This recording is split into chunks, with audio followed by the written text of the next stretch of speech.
नमस्कार मित्रांनो, मास्टरबेशन किंवा हस्तमैथुन ही एक नैसर्गिक प्रक्रिया आहे। ही प्रक्रिया प्रत्येक पुरुष करतो म्हणजे करतोच। ज्याप्रमाणे पुरुष करतात त्याप्रमाणे स्त्रिया पण करतात, पण स्त्रिया बोलून दाखवत नाहीत। पण पुरुष आपल्या मित्रांना चर्चा करतो, पण पुरुष जास्त ॲक्टिव्ह असल्यामुळं, लवकर प्युबर्टी आल्यामुळं कुठं मास्टरबेशनसाठी लवकर सुरुवात करतो। तर मास्टरबेशन कसं करावं, मास्टरबेशनपासून आपल्याला साईड इफेक्ट झाले नाही पाहिजे, मास्टरबेशनमुळं आपल्याला दुष्परिणाम झाले नाही पाहिजे, त्याच्याच विषयी आज आपण जाणून घेऊया। मी आहे doctor Umesh. As a clinical sexologist म्हणून गेल्या 40 वर्षापासून मी तुम्हाला सायंटिफिक इन्फॉर्मेशन देण्याचा या व्हिडिओद्वारा किंवा माझ्या क्लिनिकद्वारा मी नेहमी प्रयत्न करीत आलेलो आहे।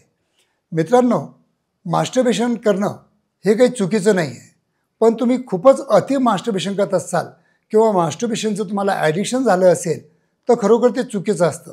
कारण की त्याच्यामुळे तुमच्या व्हेन्स आणि आर्टरीज जे आपल्या पेनिसला असतात त्या कुठे डॅमेज होतात, किंवा जो आपला स्पॉन्जी टिश्यू जो आपल्या पेनिसमध्ये असतो, खूप जास्त व्हिगरस मास्टरबेशन केल्यामुळं त्याला पण इजा होऊ शकते आणि कुठे रक्त साठवण्याची जी प्रक्रिया असते ती कमी होऊन जाते आणि त्याच्यामुळं पुढे चालून आपल्याला नपुंसकत्व येऊ शकतं।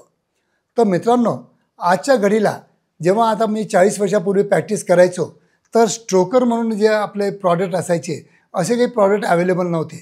पण आजच्या यंग जनरेशनसाठी हे स्ट्रोकर ऑनलाईन अवेलेबल आहेत। हे माझ्या क्लिनिकला मी उपलब्ध करून दिलेलं नाही आहे, कारण हे सेक्स टॉईजमध्ये मोडतं। याच्याबद्दल जर तुम्हाला अधिक माहिती पाहिजे असेल तर तुम्ही कोणत्याही वेबसाईटवर जाऊन याची माहिती घेऊन तुम्ही परचेस करू शकता। तर मित्रांनो, असे स्ट्रोकर येतात। हे स्ट्रोकर म्हणजे काय असतात की एक खूपच सॉफ्ट रबराचा पार्ट असतो आणि त्याच्यामुळे काय असतं की याच्यामधलं जे एक याच्यामध्ये छिद्र असतं, याच्यात आतलं जे फिलिंग असतं, जे आपलं म्हणजे टिपिकल व्हाजानल जे फिलिंग पाहिजे आपल्याला, ते व्हाजानासारखं आतमध्ये फिलिंग असतं। तर त्याच्यामुळं काय होतं की इतकं सॉफ्ट आहे की जेव्हा आपण हाताने मास्टरबेशन करतो तो कुठं आपण फास्ट करून एक टिपला जेव्हा आपण येतो किंवा ऑर्गॅझमकडे आपण जेव्हा जातो तेव्हा आपण खूप फास्ट करून आपल्याला कुठं आपल्या इंद्रियामध्ये इंजुरी करून बसतो। आणि ती इंजुरी टाळण्यासाठी किंवा अवॉइड करण्यासाठी जर तुम्हाला स्ट्रोकर जर वापरलं तर ती इंजुरी पण होणार नाही आणि जे तुम्हाला during the sexual act, actually sexual act करताना जो तुम्हाला एन्जॉयमेंट भेटतो, जे ऑर्गॅझम मिळतं, तर याचं जे आतलं जो पार्ट असतो ते व्हाजानल फील दिल्यामुळं तुम्हाला तसंच तुम्हाला म्हणजे एन्जॉयमेंट मिळतं आणि लवकर आणि चांगलं ऑर्गॅझम तुम्हाला मिळू शकतं। तर याच्यामध्ये काय करायचं आहे की तुम्हाला फक्त पेनिसला फक्त लुब्रिकेट करायचं आहे।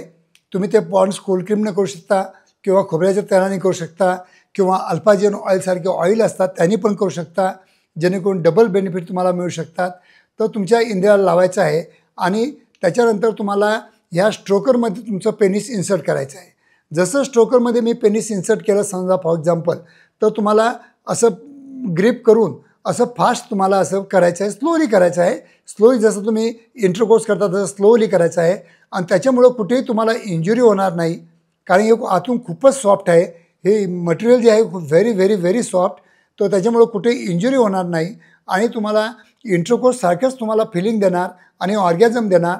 त्याच्यामुळं जर तुम्हाला मास्टरबेशनमुळे होणारे जे इतर काही आजार टाळायचे असतील तर या स्ट्रोकरचा वापर करून तुम्ही तुमचं मास्टरबेशन लाईफ जे आहे, जे प्री मॅरिटल लाईफ आहे, ते तुम्ही चांगल्या प्रकारे आजच्या घडीला 21व्या शतकामध्ये ह्या नवीन गोष्टीमुळं तुम्ही चांगल्या प्रकारे तुम्ही घालू शकता। तर मित्रांनो, जे काही तुम्हाला जर स्ट्रोकर पाहिजे असतील तर हे ऑनलाईन उपलब्ध आहेत। हे माझ्या क्लिनिकला उपलब्ध नाही आहेत। फक्त मी तुमच्यासाठी, तुमच्या माहितीसाठी, तुमच्या इन्फॉर्मेशनसाठी हा फक्त बनवलेला आहे।